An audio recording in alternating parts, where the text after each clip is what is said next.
Well, good evening, everyone. Glad you're here for tonight. Robbie is safely overseas. I haven't heard anything from him, but that's good, probably. So hopefully they're having a great time.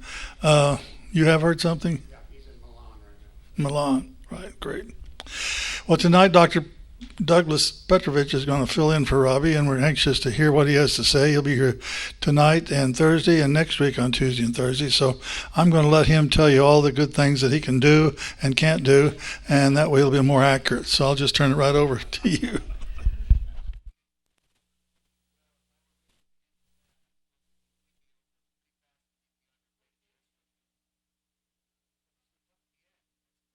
Okay.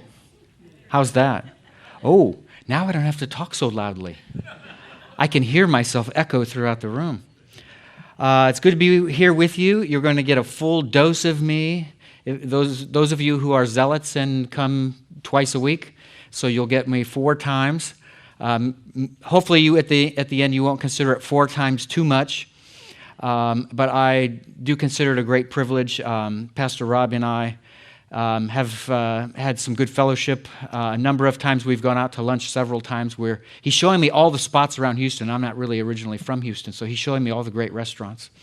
My favorite so far was the Jewish deli that's in Houston. I don't know if he's taken any of you there, but wow, it's incredible. So he's acclimatizing me for sure. So yeah, he told me, all the details, when I need to start, when I need to stop, and all that. And so at midnight, for sure, no later, I will stop, no matter what. How's that? But in all seriousness, be sure that you don't give me updates on the Astros game because it will easily distract me. So keep those to yourself. You can nudge your neighbor and use finger signals kind of below where I can see, but that's about it. Feel free to do that. But it sounds like tonight may be the night that the Astros are crowned World Series champions again. It's looking really good. Okay, so yeah, a little bit about who I am. That's a good question. I'm still trying to figure that one out. Born and raised in Akron, Ohio, so I'm a Buckeye, first and foremost. I'm a big Ohio State fan, so if you are following the college football scene, as I am, I'm in one of those bated breath modes, waiting to see what happens next. This is a great year for us. Born and raised there and spent my first 18 years there, and then I moved to Southern California in Orange County. I don't know if some of you been to Orange County, California before? Yep. I was in Irvine for 5 years and working basically full-time. During that time, my dad lost his job when we went out there a short time afterwards, so I got to help the family while he was looking for work, so that was a real thrill for me to help give back to my family for what they gave to me. Then at the end of the 5 years, I went off to Chicago in Moody. Eventually, while there, I met the woman who became my wife, Sherry, and evangelism was the major of my bachelor's degree. So I finished that, and then we saved up, and we were off to seminary, and we came, for me, wasn't for her, but for me, back to Southern California. We lived in L.A. County, and I attended the Master's Seminary, did a Master of Divinity and a Master of Theology there. And after that, pretty much within a matter of weeks after that, we were heading off for Russia. So we moved there. We were invited to start a seminary from scratch, literally, in Siberia, Russia. Thankfully, we were in southern Siberia rather than northern Siberia. And you may laugh, but there's a huge difference. So for us, the coldest I got in was 55 below Fahrenheit. But up in the north, it's 75 to 80 below. So that's where it's really wicked. But we certainly had our fill of cold weather. And then after 10 years there, toward the end, we turned things over to the Russians that we trained, and they took our places. And to this day, they're running everything, and they're doing all the teaching. And I was the academic dean, and so one of them became academic dean, and we left it in their hands. And then that freed us up to leave because, number one, we accomplished the task we set out to do, and number two, I saw during the 10 years of teaching that I did there that I needed better training. I need to be able to offer more to my students. So I was looking at PhD programs, and I decided I'll do a PhD in an area that's not in biblical studies, because I feel like I really, with 3 degrees, that was enough for me in biblical studies. I didn't need a PhD in that. So I thought, what would be the area that would complement my ministry and my training in biblical studies and biblical languages especially. That was my specialization, and I taught Hebrew and Greek while I was in Siberia. And really what the Lord impressed on me during the period of those 10 years, especially the end of it, was to do a degree in ancient Near Eastern historical studies. And that's exactly what I ended up doing. I kind of looked at the scene. I could see what Christian scholars out there were making really good contributions in that field. And personally, at the time, I could count on one hand how many of them were doing justice to the history and the minutia of the biblical text itself.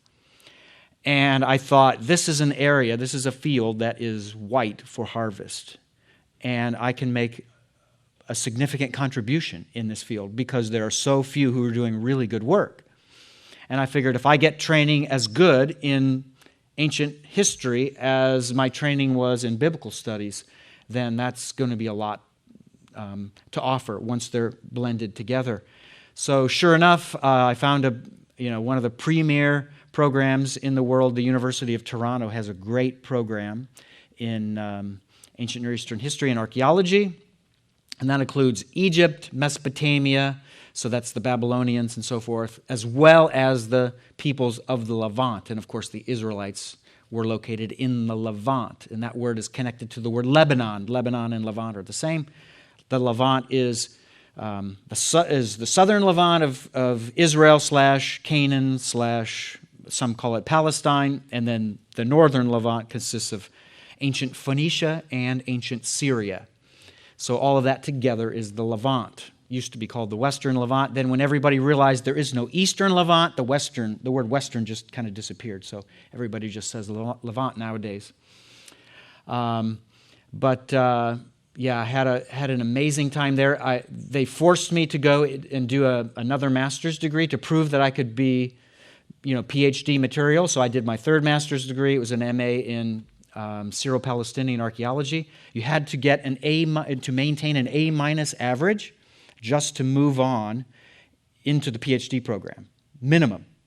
And that's hard enough to do as it is. And somehow, by the Lord's grace, I slithered through with the A- average and into the PhD program, and spent from 2009 until 2016 on my PhD, which is plenty of time, plenty more than I thought I had in the cards, but it was a great opportunity to learn a lot. And of course, it was a challenge because, that's a secular institution. That's, the people in Toronto call it Canada's flagship university. Now, I don't know if the people in Ottawa or Edmonton would agree with that or not, but that's what they call it in Toronto. And it's a very difficult program, very challenging, and some of the top scholars in the world in the fields that are connected to all of this. So Syro-Palestinian archaeology was my major. My first minor was Egyptian language. That's hieroglyphics, so Middle Egyptian and Late Egyptian. And my second minor was ancient Near Eastern religions. So that's the training, part of the training that I received there. And God really gave me great enjoyment with all of that, to be able to connect it to the history of the Bible. Because as you know, the Christian faith is rooted in history. If you take out the historical event of the resurrection, or if you'd like, the death of Jesus Christ and the resurrection, if you take away the historical part of that, our faith is gone. It's gone. The Bible says that Jesus was the first fruits of all who would be resurrected, right? So if he wasn't physically, bodily resurrected, meaning at a moment in history that event took place, then you and I have no hope one day of resurrection. That's how important all of this is. And of course, as you may know, the secular world knows this very well also, and so they have essentially kind of taken the lead in the study of the history that's connected to the Bible. And they're the ones who are producing the most scholarship and doing the most research and involved in the most archaeological digs, and et cetera, et cetera. Well, it's time that we combat all of this movement in the wrong direction by the wrong people. It's time that we see and we ask God to raise up more people to be part of this harvest, because the attacks that are coming on the Bible nowadays are coming in several fields, but the area of history is becoming one of the most prominent areas. Number one, because they've got the corner on the market and there's so few of us believers who are doing the same kind of work in that field.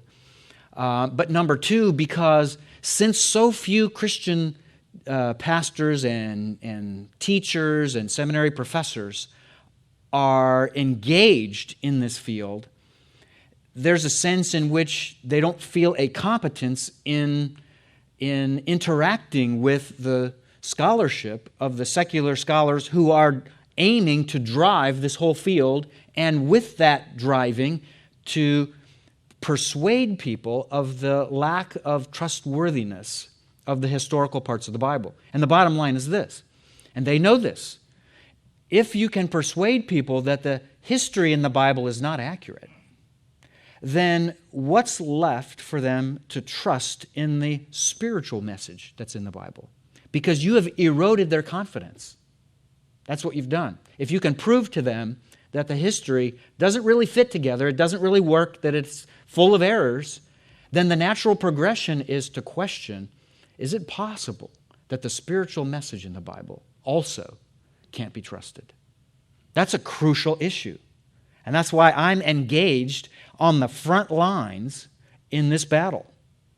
And the journal articles I write and the books that I'm writing or publishing, they all contribute toward this greater battleground for the historical veracity of the Bible.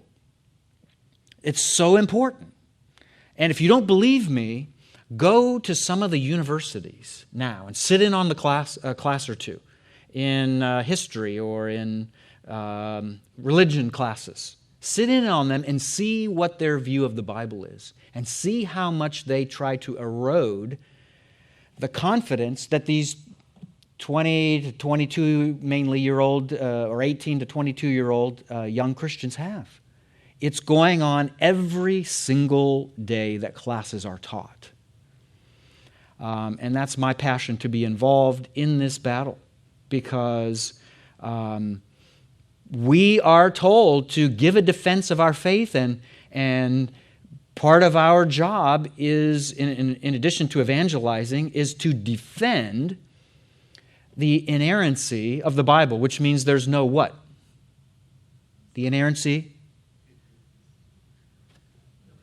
No error. That there's no error in the Bible as originally written in what we call the autographa, the original manuscripts themselves. No error.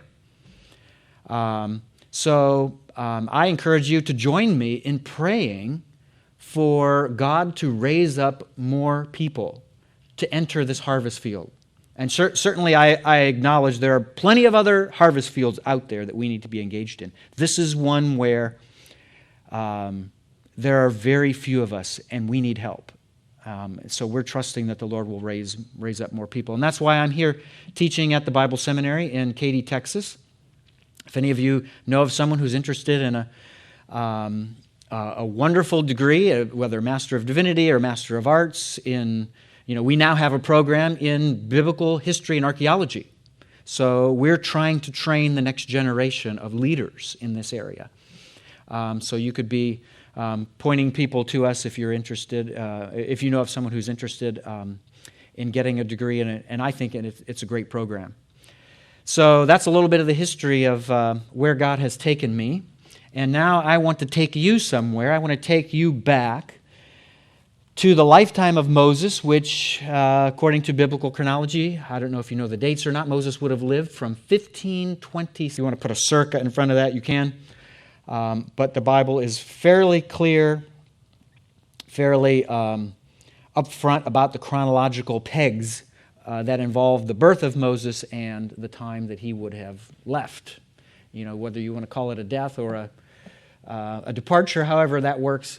But certainly he left the scene in about 1406 BC, right before the attack on Jericho, that in the crossing of the Jordan and the attack on Jericho that initiated the conquest of Canaan for the people of God, for the Israelites. So we're going back to Moses' writing in Genesis 1, and that, of course, is the first chapter of the Bible. And I really have a passion for the depth of what is there in the book of Genesis. I've taught, going back to my days in Russia, I've taught a class called the Exegesis of Genesis 1 through 11, which basically means we go into the nitty-gritty details in the Hebrew of those chapters from 1 through 11 of Genesis. And I make all of my students translate the entire text from Hebrew into English. They have their own translation at the end of the class. So they're working very hard throughout it. And I'm convinced that the more we understand the nuances and the precision that's involved in the Hebrew text from Genesis 1 through 11, the more ammunition we have to be able to defend against the attacks of the evil one and his forces, and to understand what God wanted to communicate to the Israelites as they were about to enter into the land of promise. And that's one thing we're going to be getting into here together. So, we're starting with this. It's a little advertisement, if you will. It's a commercial for a film that I truly believe in. In fact, I was a part of this. I was interviewed in this film, believe it or not. I was the one archaeologist in it.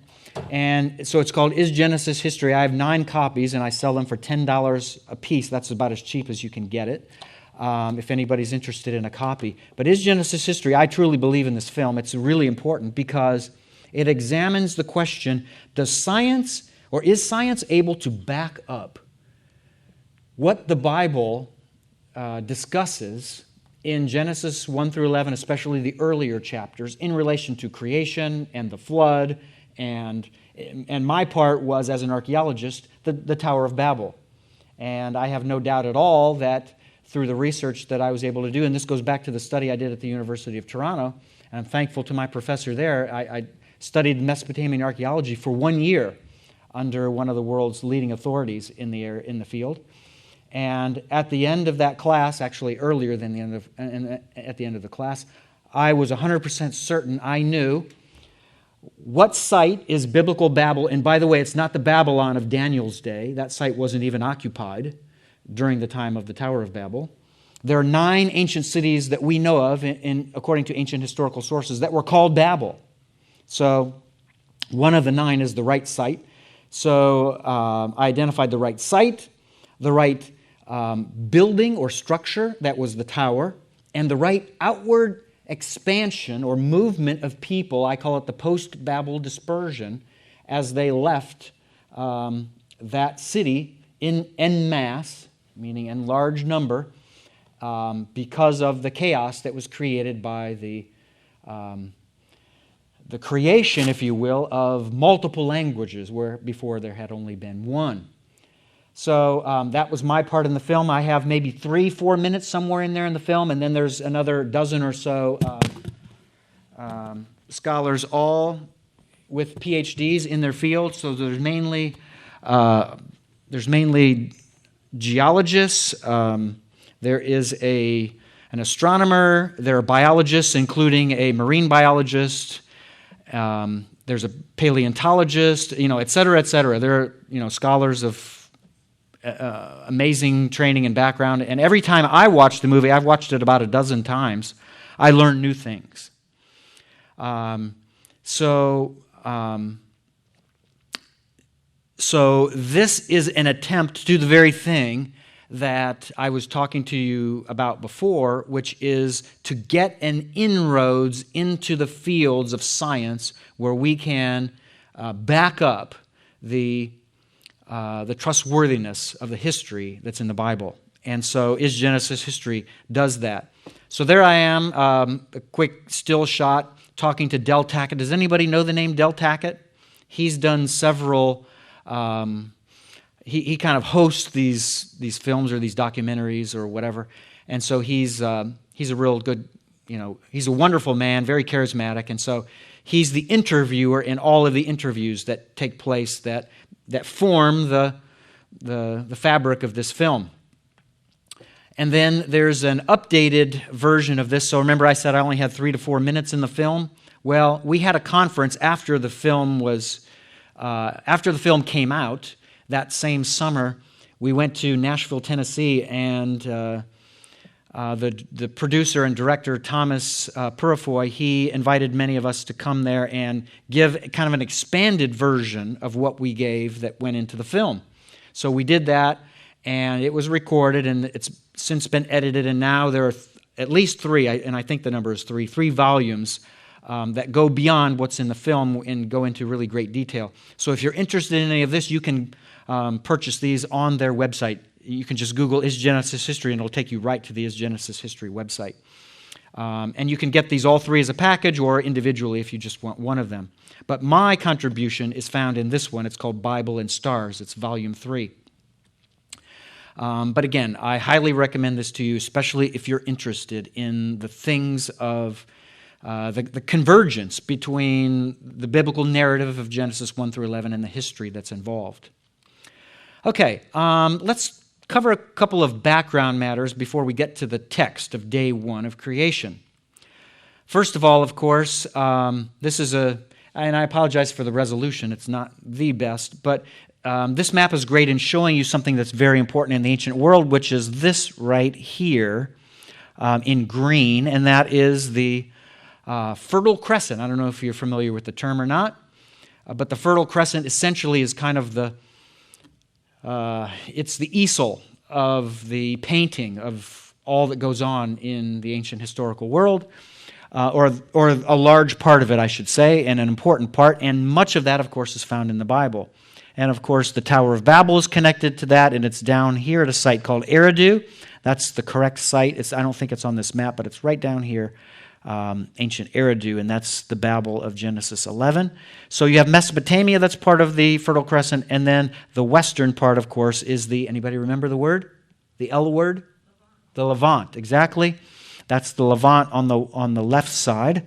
And then, of course, in yellow is Egypt, and that's going to be important to us on Thursday and on Tuesday, because I'm planning to spend 2 sessions with you. Number 1, so on Thursday this week, on the evidence that exists or that builds a case for believing that there are Israelites, there's actually evidence for Israelites who lived in Egypt during the time of the 430-year Egyptian sojourn. And of course, whether you know this or not, this is one of the jokes. It's one of the arguments. It's one of the secular scholars out there have made a laughingstock of the Bible in saying, how is it that there are 430 years that the Israelites were supposed to be in Egypt, and until this day, nobody has shown a shred of evidence to back this up, right? That's one of the criticisms that goes on in universities around the world.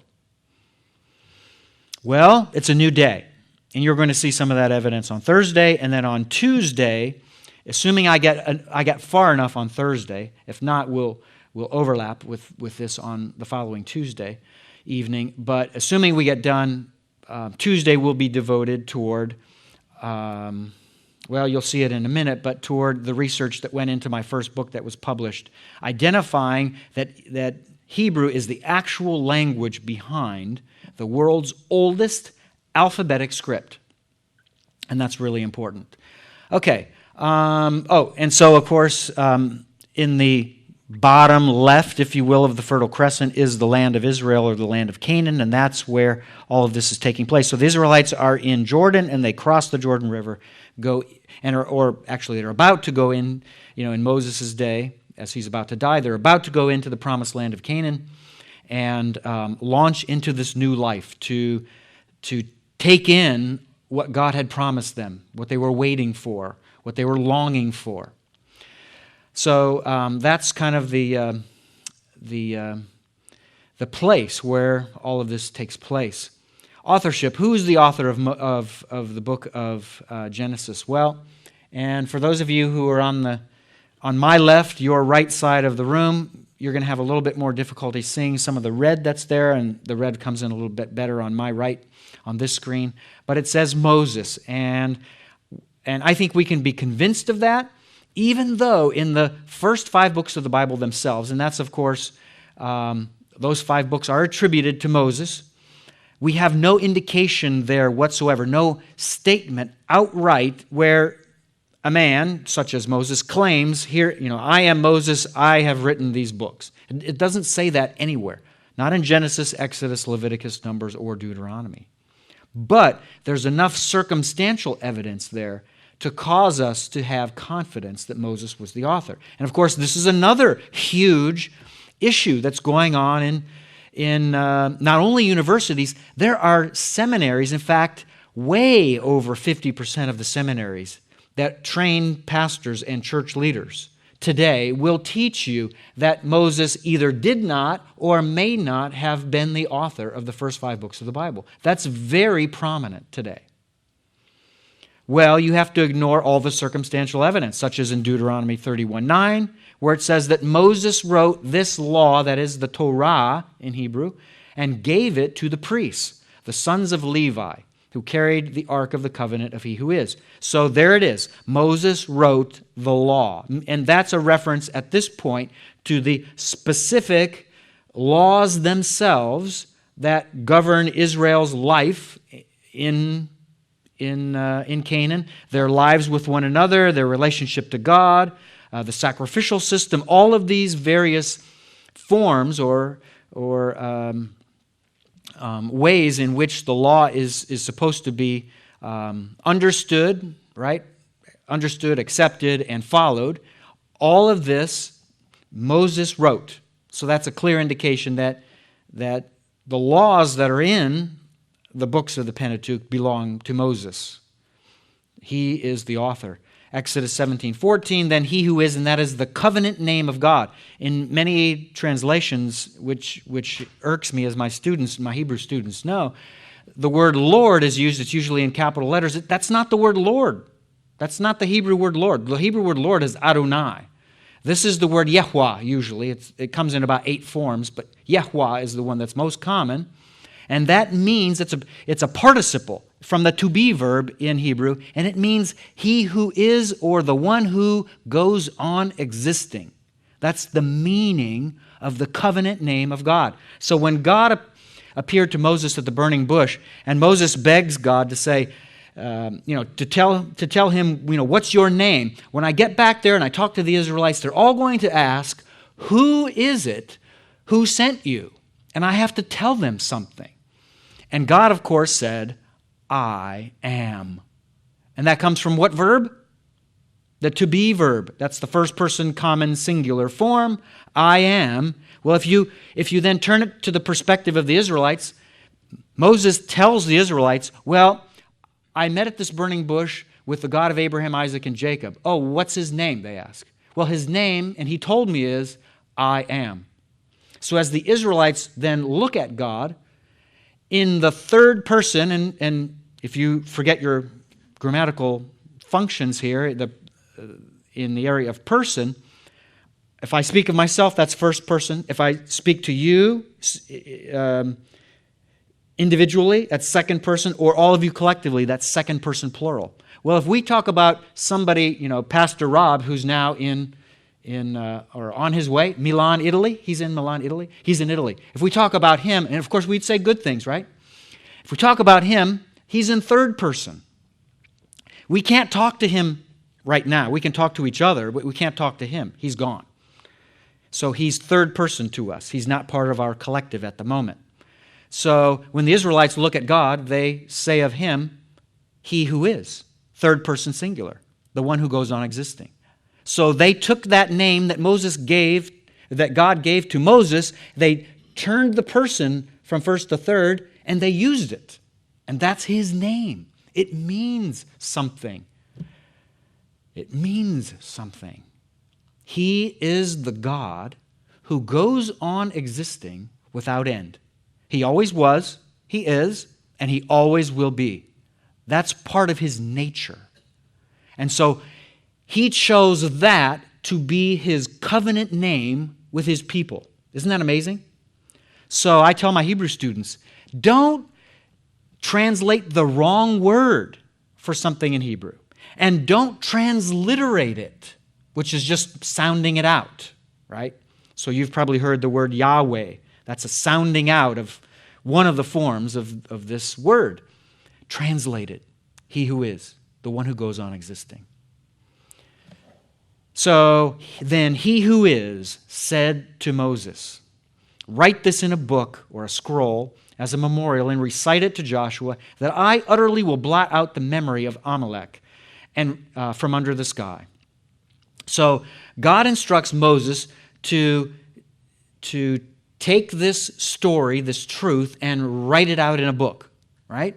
So Moses already is call him what you want, stenographer, he's a whatever. He's writing things down at God's bequest. And do you not think it's logical that Moses would keep or retain, especially the things that God told him to write down? I would think so. And then Exodus 24:4, Moses wrote all the words of he who is. So there it is. He puts into practice what God told him to do. Exodus 34:27 notes that he who is said to Moses, write these words, for in accordance with these words, I have made a covenant with you and with Israel. So now we know that the part of the communication between God and Moses and what would go to the people, that relates to that covenant, not just the law, but the covenant also would be written down by Moses.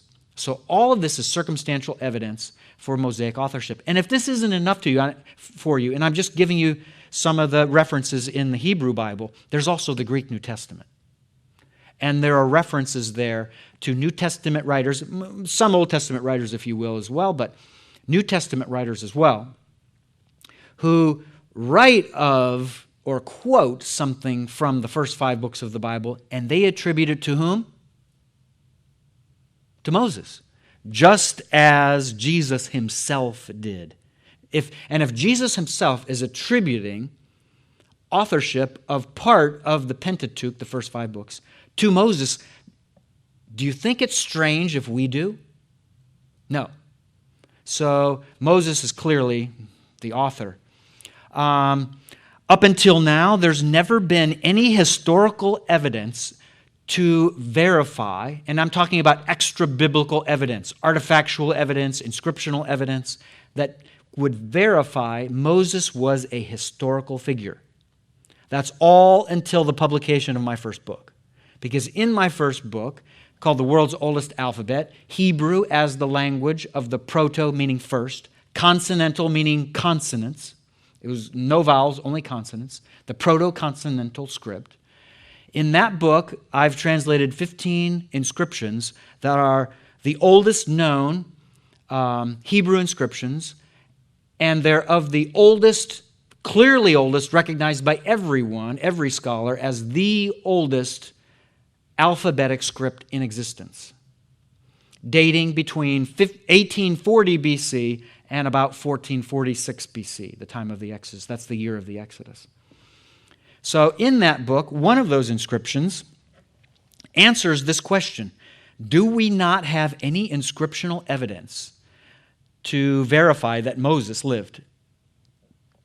Well, in Sinai 361, which is one of these 15 inscriptions, here it is right here, and that's my drawing, electronic drawing. So I took a photograph of Sinai 361, I put it on my screen, and I used PowerPoint to create, to make strokes, to follow the strokes that were there, and to make every letter precisely just how it was inscribed in or on this stone, and this is an inscription, obviously inscribed on stone. And every time I would make a line, I would go back and with edit points, I would fix it to make it perfect. So it's perfectly according to how it was written on the stone. And on this stone, and by the way, it's written top to bottom. So this is the first column, and it goes down like this. And then it goes second column down like this.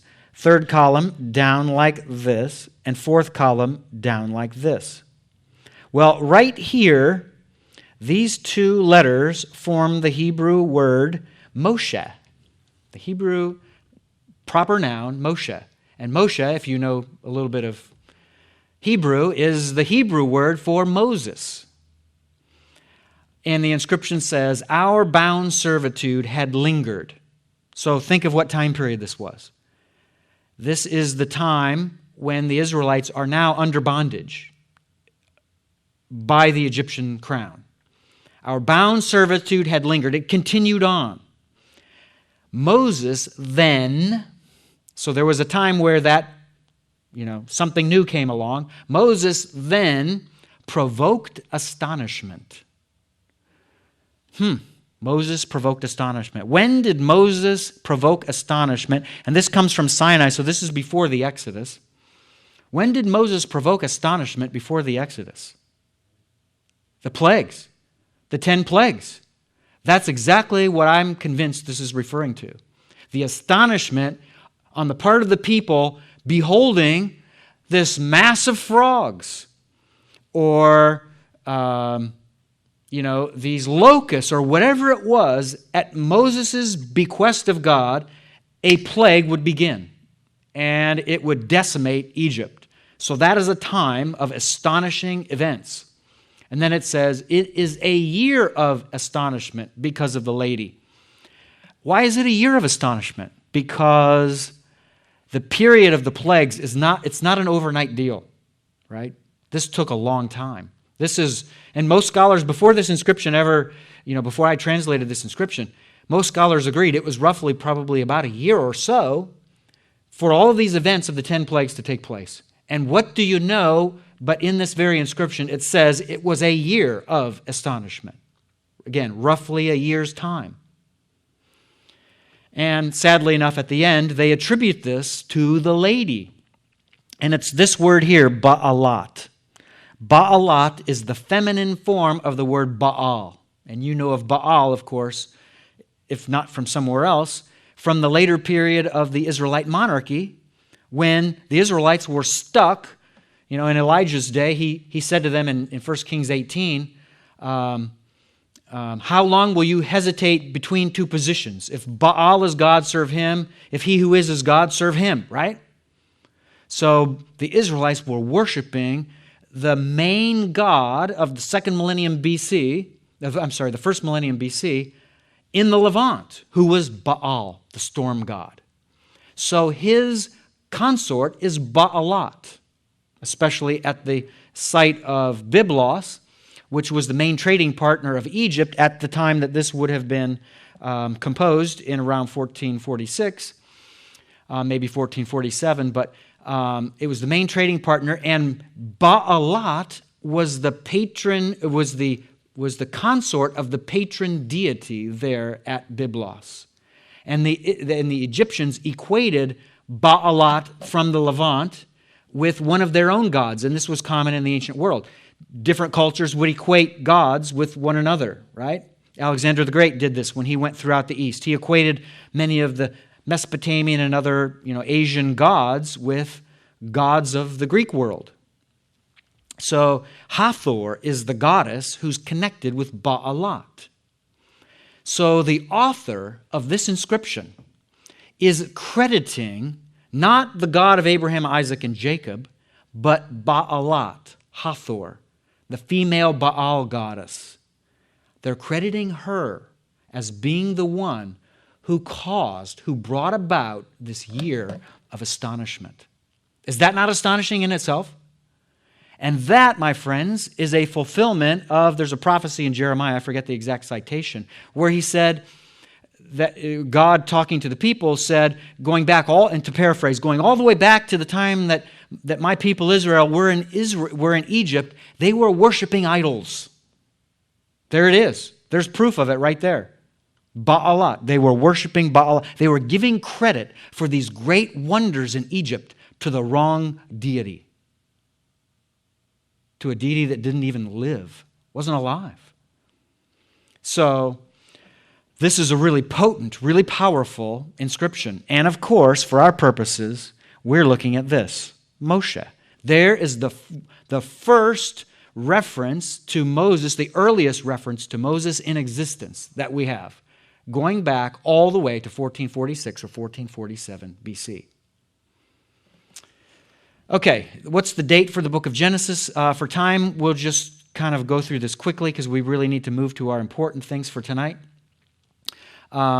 If you go to 1 Kings 6:1, it makes clear that it was 480 years before the time of the beginning of the construction of the temple under Solomon, that in that year, that's when the Exodus happened. So we know from synchronisms between Israelite chronology, the conquest of Canaan, and that's 1406.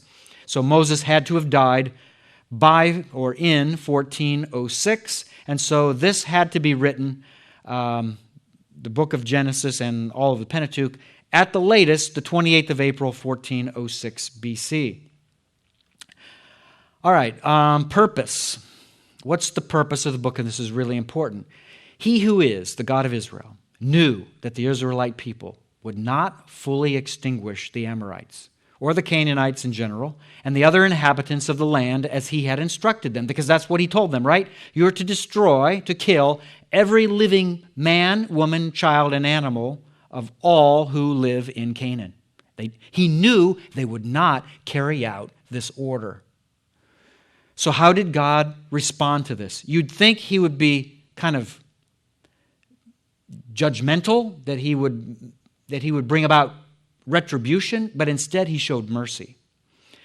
So what did he do? He gave them Genesis 1 through 11 as a vaccination against the adverse effects that would be created by constant exposure to a poisonous worldview. Every Canaanite had a poisonous, non-God-centered worldview.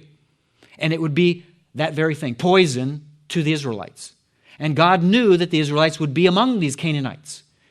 And they would hear things, their understanding of how everything came into being, their understanding of how many gods there are, their understanding of what happens at death. And chances are, all of their opinions would be different than what was true. And that was what was indicative of what we call a God-centered worldview. So he did this to allow them to live skillfully and successfully among peoples with a lifestyle that is antithetical, opposite from the God-centered worldview. God himself expressly warned his people in reference to the wicked Canaanites, "For they will turn your sons away from following me to serve other gods. Then the anger of he who is will be kindled against you." Thus, God, out of kindness and the desire to prevent his people from falling away from him and being subject to his fury, provided them with a God-centered worldview in order to enable them to thrive among the godless peoples of Canaan. So that's the heart and soul of Genesis 1 through 11. For God's people to be equipped to live around people who have a perspective on the important things of life that's totally opposite from what is true of God and what is true of what God would then reveal to his people through revelation.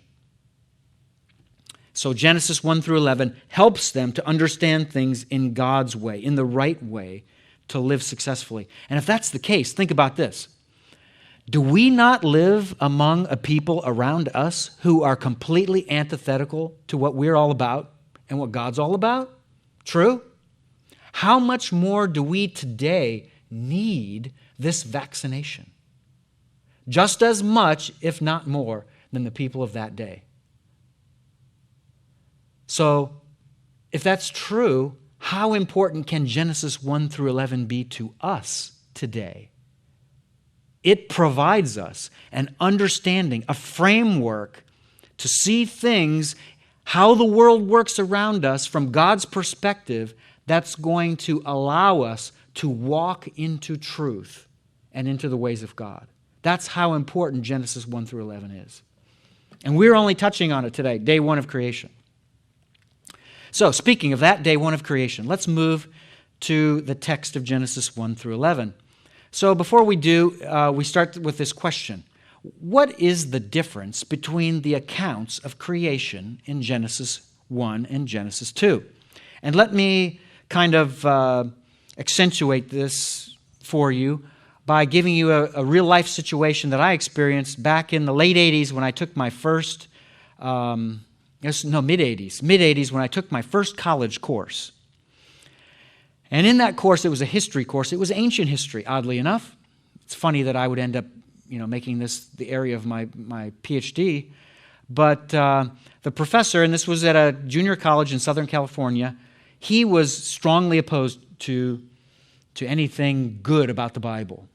So what he told all of the students in the class was that because we have two different accounts of creation, one in Genesis 1 and one in Genesis 2, and because these two accounts are so divergent, so different from one another, the inescapable result is that they're contradictory.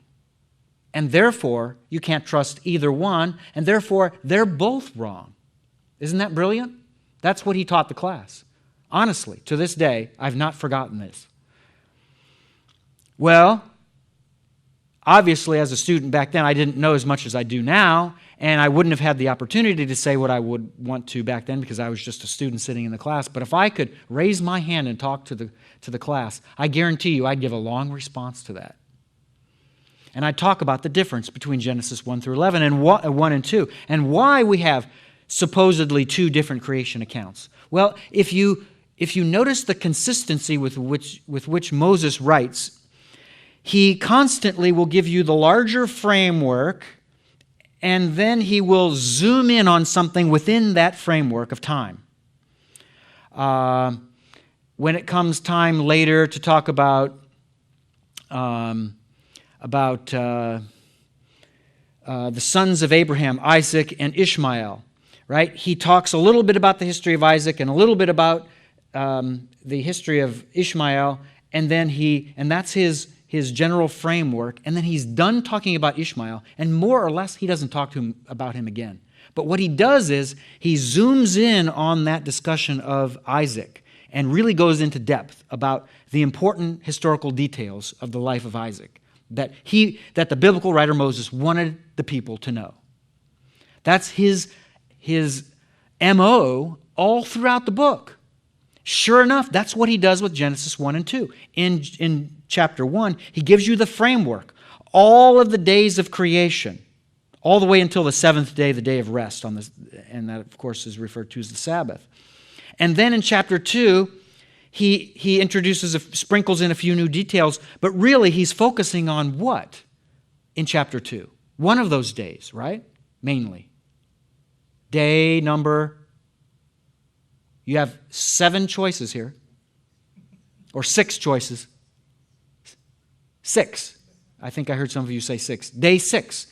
The focus is on the creation of mankind and what that was like. What was their relationship? How marriage is founded upon this relationship. All of these things, important things that become part of daily life.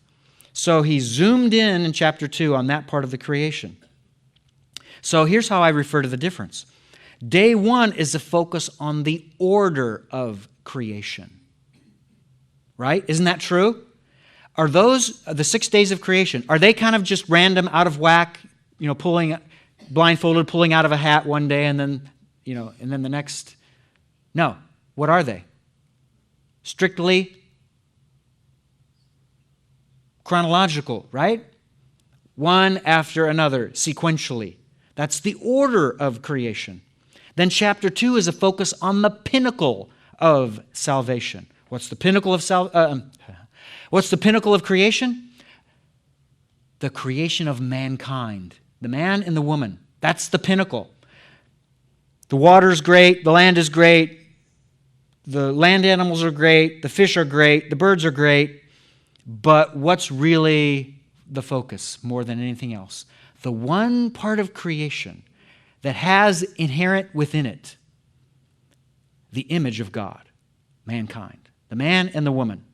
That's the pinnacle of creation. So that's the difference between chapter 1 and chapter 2. So chapter 1 is strictly chronological, giving the order of creation. All right, so here's what we have. In the beginning, and this is my translation, God created the cosmos, then the earth. Let's look at this and break it down. Well, first of all, this statement in Genesis, what we know of as 1:1, and of course there weren't chapters and verses in the original writing. We've added that. That came centuries ago. In 1:1, that structure is essentially repeated in chapter 2, verse 4, which, by the way, suggests to us that whoever broke down the chapters kind of messed up a little bit and would have been better off to end chapter 1 after what we know of as 2:4 and start chapter 2 with what we know of as verse 2:5. But anyway, that being the case, it is what it is. But there is that important connection of that statement from 1:1 that's found in 2:4, and there it gives a chiastic structure. And the center of that chiastic structure, the most important part, is that the creation was accomplished or performed by He who is God, the God of Abraham, Isaac, and Jacob. He is the one who created all these things. So the centerpiece of the chiastic structure, the Hebrew chiastic structure, is a focus on God Himself and what He did in creation as the author of creation. The first word that we would translate in English here in this text is Elohim. This is a beautiful word because it focuses on divine plurality. Many of, in fact, most or all of the other languages of the Levant, they had this same word El. El was the name for the king of the gods. If you go back, especially 2nd millennium BC, in the Levant, 1st millennium BC, Baal kind of takes over. In 2nd millennium BC, still you have El, who's the king of the gods, who's most prominent in most of the pantheons and in the understandings of the people of the Levant.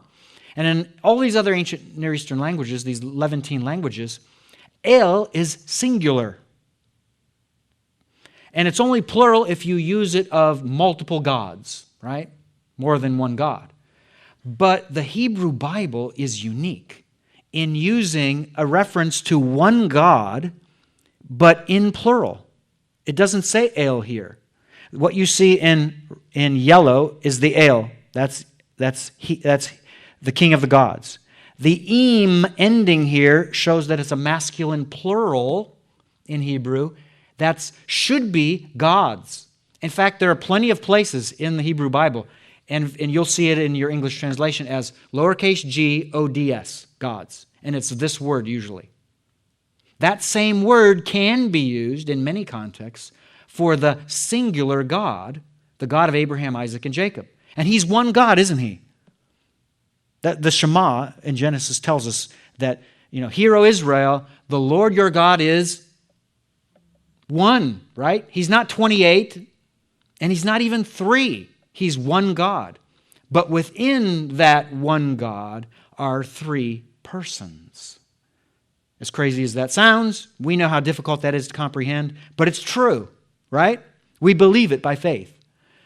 That being the case, Moses, in an amazing break from Levantine tradition, literary tradition, varies from writing El of one God to writing Elohim, gods, but really referring to one. So when we say God, and it's using this word, we refer to one God. But the beauty of it is the Hebrew behind it is a focus on the plurality within the one God. That's a reference, that's an allusion to the Godhead. And of course we know from Genesis 1:26, let us make mankind in our image. That's a reference to God as the Father. In Colossians 1:13 to 16, it says, "For by him," that is his Son, "all things were created." So the creator person of the Godhead is the pre-incarnate Son. He's the one who would create. He's part of that plurality. So he's involved in creation. And then verse 2 of chapter 1, the Spirit of God was hovering over the surface of the waters, right? That's a reference to the Spirit of God. All three are at work. Their functions are at play in the events surrounding creation. So Moses is fully justified to use the plural to refer to God. So when you see this word, you need to think this is the King of the gods who exists in plurality. Isn't that beautiful? That's what's behind this word. The King of the gods who exists in plurality. That's our subject. Let's go to our verb. We're going to skip this for the sake of time. Our verb is the second word. It's here in yellow now. That's bara. That's the main word for create. It's not the only word that you can use in Hebrew, in biblical Hebrew, to focus on create. But the question exists or comes about, it's been asked, does this verb necessarily imply, and here's a Latin term, ex nihilo creation? Ex nihilo means out of nothing. Is it an out of nothing creation? Well, the word itself is not restricted to an out of nothing creation. Why?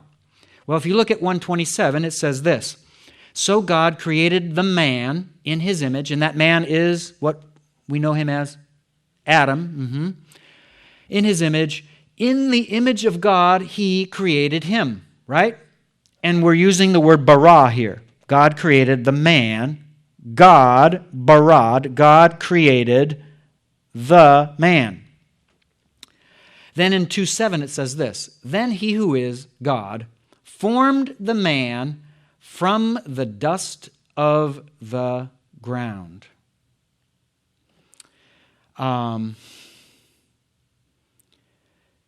So man is said to have been formed not out of nothing, but out of what? Dust. True? So if that's true, then the word bara itself doesn't mean necessarily an out-of-nothing creation. Only the context can tell you if it was an out-of-nothing creation. And what tells us in Genesis 1:1 that it is an out-of-nothing creation is this at the beginning. In beginning, literally, in beginning. And that's a reference to when that which will be explained as the universe and all that's in it, when it first came about. So it had to be an out-of-nothing creation contextually, not because of the word itself. All right, so then we come to what it is that God created. And there are two things that are noted here. The shemayim in Hebrew and the eretz in Hebrew. The shemayim we'll come back to. The eretz is the earth. That's the common word for earth. So the second thing that God created was the earth. Now, why do I say it's the second thing? This right here is called a wow conjunction. We know conjunctions, especially if you were, when I was young, we had that quip, right, that was on the TV, conjunction, junction, what's your function? Hooking up words and phrases and clauses hooking up words and phrases and clauses, right? Conjunctions. Coordinating conjunctions and, or, but. Subordinating conjunctions, because, since, after, while, when, etc., etc., etc. That's a grocery list, the subordinating conjunctions. Now, the wow conjunction, this is called a wow conjunction in Hebrew, is extremely versatile. It can mean any coordinating conjunction or any subordinating conjunction. Isn't that wicked that they would do that to us and to themselves? It's terrible. Why? To this day, I don't know the answer, but I tell my students, when you come to the wows, be wowed and wait until the end to translate it. Get all of the other context and figure out what is the best translation. What conjunction works best in the context? Well, in our context, in chapter 1 of Genesis, somebody refresh my memory. What is the focus of creation in chapter 1 of Genesis? The what of creation? The order of creation, exactly. And that order is chronologically driven. The author binds himself to this sequence of events. That being the case, we have the God who exists in plurality, the King of the gods who exists in plurality, creating out of nothing in the beginning two things, the Shemayim and the Eretz. Since this entire chapter is sequential, this is supposed to be taken as the creation of two things in sequence. My enemy is the clock, my friends. Here's how I picture it. God is like a divine painter, right? And every painter who's going to paint something, he or she will prepare an easel, of course, and what do you call the little board that all the paints are on? Palette. He or she will prepare the palette with all the colors, and then, prepare the canvas. And when all of that's ready and the painter gets out the paintbrush, what's the first thing the painter paints on the canvas? And don't say his name. The background, exactly. That's what you have to paint first, right? So God, as the divine painter, what does he paint first? He paints the three-dimensional universe, the empty, deep, dark, black universe, because the word here is Shemayim. Shemayim means this. And the Bible was written perspectively, meaning from the perspective of a person standing on planet Earth, looking either down or ahead or up. And the Shemayim is that which is above, upward, from the perspective of that person standing on planet Earth. That's what it is. That being the case, the Bible, and you can just go with the Hebrew Bible. It's true in the Greek New Testament, but we can just stick with the Hebrew Bible. There are three main usages of that term for something that's above. One is the bright blue sky of the day. That's the atmosphere. We're seeing some form of the atmosphere as we gather it because of the sunshine and the effect that has on the air and all of that. That's one blue thing. That's one usage of Shemayim. The second usage is the abode of God. That's where God dwells. It says that he lives or dwells in the Shemayim, elsewhere in the Hebrew Bible. And then the third is the cosmos, the universe, the deep, dark, black, that goes on without end, as far as we can calculate, right? So which one is here? Well, it can't be the blue sky because there's no earth yet. You can't have a sky without an earth, can you? A blue sky. True? Am I right there? Anybody disagree? You're welcome to disagree. And could this be the abode of God? Is God creating his own abode here? No. Why? Because he already exists in his abode, doesn't he? He's eternal. He doesn't create his abode in preparation for the creation of the earth. So by default, this has to be option 3, the deep, dark, black of the universe. So that's what it is. He creates that first. He's the divine artist painting on his easel the universe. Except it's not two-dimensional, is it? It's the beauty of 3 dimensions. And it's in coordination with God's character, it's endless. It's limitless. It's unbound, right? Isn't that beautiful? If you're a painter, what do you paint second after you have your background? Your name? No. Any artists here or budding artists? How about the main subject? Isn't that usually what you paint second? The main subject? And then you start filling in all the other peripheral things around it. True? And that's usually front and center on your canvas, right? Usually. Not always. Usually. That being the case, the divine painter, he has his painting of the universe, the deep dark black of the cosmos, and then he paints the main subject, the earth. That's gorgeous, isn't it? The number one most important object in the universe is created first. It's the first object created. Second thing, first object. That being the case, no matter what model you follow for the origin or the creation of everything that's in the cosmos, in the universe, your view differs from the Bible if you say that anything in the universe is created before the earth, because that's what the Bible teaches. Can I prove that scientifically? Probably not. Number one, I'm not an astrophysicist. And number two, probably an astrophysicist can't prove this, but that's true. So, that is what's created. Okay, with just a couple minutes left before we finish, I'm going to skip to this important question. I'm going to skip the source of the light. That we can get around. But I want to go to the end of day one of creation. This is really great. Verse 3, then God said, and this is my translation, let there be light. So there was light. Verse 4, then God saw the light, that it was good, and God made a division between the light and the darkness. Then God named the light day, and the darkness he named night. So it was evening and it was morning, one day.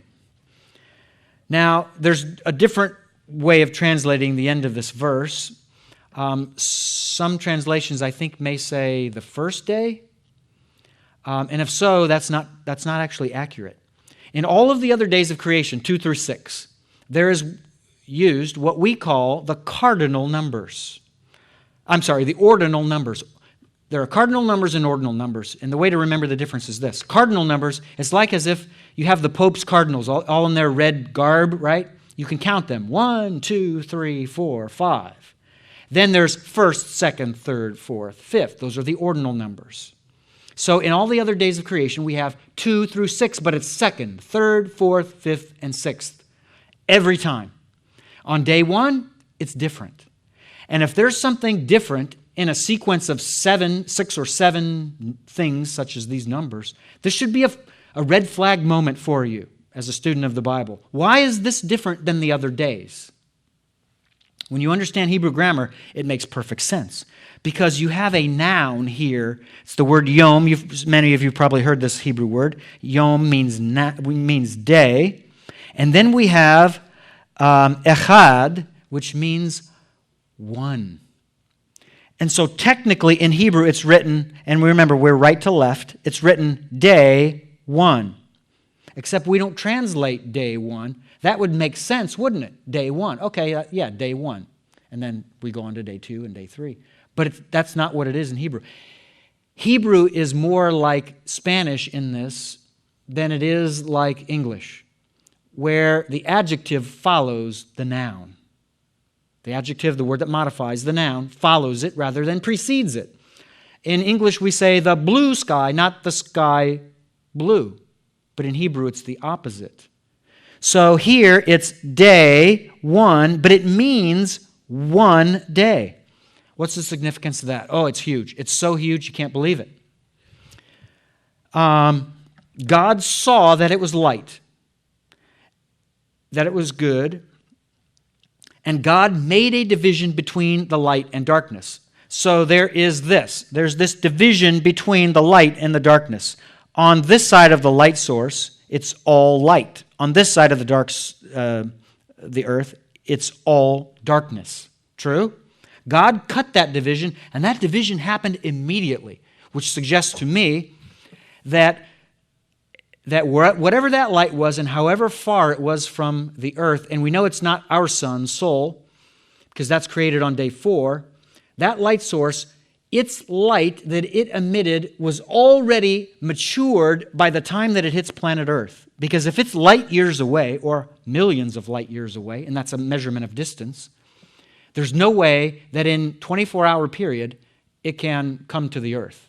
It had to be made already mature. And you say, that sounds strange, doesn't it? No, it doesn't sound strange. When God made plants, did he make seeds first? No. When he made the chicken, Did he make the egg first? No, he made the chicken. When God made the human being, did he make the embryo first? No. He made the fully matured man, and the fully matured woman was brought forth from his bone. True? From his flesh. So that being the case, why can't you have fully matured light that's already shining on the object that the divine painter wants there to be light on? True? It's not impossible with God.